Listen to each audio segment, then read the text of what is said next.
Okay,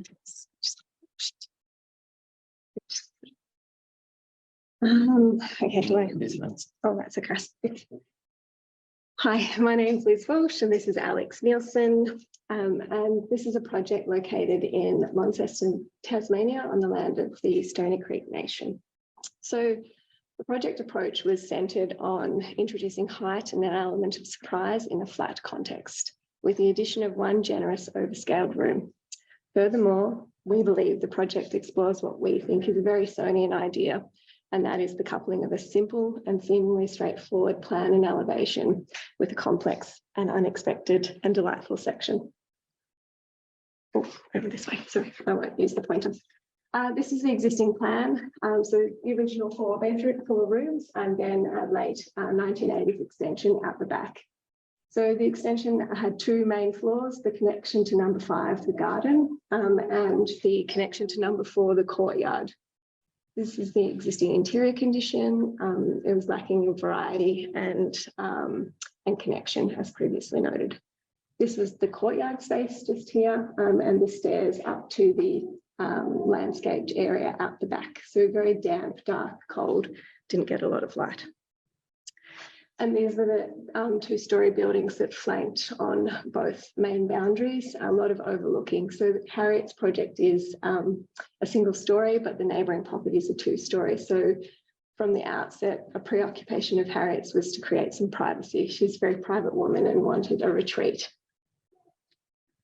So the next couple of slides will talk about how the project, the conceptual approach to the project. So essentially the first diagram indicates the existing condition. The second one indicates the removal of the 1980s addition and the retention of the existing fireplace. The first diagram on this page looks at how we took a large portion of the landscape out to create a northeast facing courtyard, and also to really play and make a bold, strong gesture of the landscape to complement the architecture. D looks at how we inserted amenities underneath the eaves, and we reintroduced the axial approach that was reduced in the previous editions. So the first diagram looks at how we built up the volume. We were really interested in creating height and generosity, but we were also interested in the strated plinth. The project is, it's a very brick project, largely because of the context of Launceston, but also during the 1980s, when the work was done in the addition, a brick kiln was found, and it was thought to be that the kiln that made the bricks for the fireplace. So the project was always brick, and it is very brick. The next diagram looks at how we could insert double height blinkers to prevent overlooking and frame the view to the garden. This diagram, the first diagram, looks at how we might reconnect the mass, those blinkers, and carve out an interior volume. And then the last diagram, which is the final diagram, looks at how we punctured and connected and illuminated what we like to call a collector's collection. This is the site plan, so you can see the existing cottage is retained. There's a slither of amenities and then the bulk of the massing. There's a northeast facing courtyard and then a beautiful landscape designed by Miriam at Play Street that has steps accessed up the side. The diagrams along the side you've seen in the submission, but I won't go through those. This is the plan. We were interested in creating a very compact plan. So the new works include a bathroom, an entry, a kitchen living with a European laundry, and then 3 distinct courtyard spaces. This is the elevation, we can talk about that later. The real reason we wanted to show the drawings is because the drawings actually have a really strong relationship back to the cottage, and they have an engagement with the material that is similar to the Georgian front elevation. These diagrams look at how light comes into the space. And so I'm going to show you the images in a kind of, it's only one room, so in a 360 kind of way. So this is looking back towards the cottage. You can see the original exit door and the back wall. This is that top window.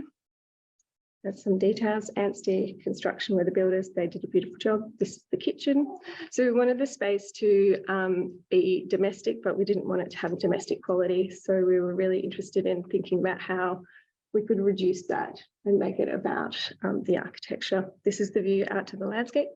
And I guess you'll note that there's only 2 windows in the project. So this main window and the window that you saw previously, that's that high window that's like washing the wall.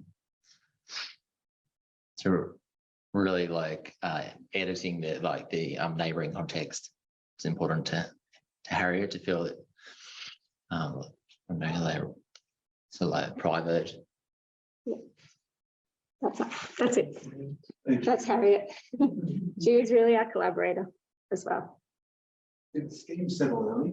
No. So what happened? How long did you? So we started this project. Harriet came to us just after we'd finished the About 7 years ago. yeah, about 7 years ago. Sorry, after the barn, we They finished had the barn. 2 other DAs. Yeah, Before before Orla. We submitted the first DA when we took a sabbatical and we're living in New York. In 2016. And it was double story.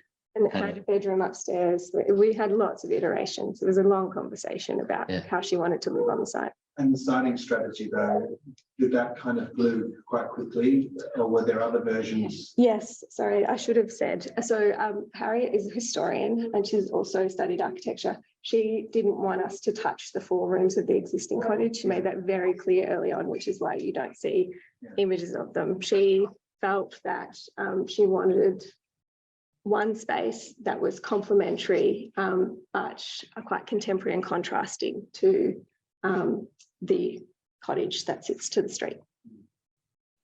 But the approach to the landscape, there's sort of this 45-degree cut.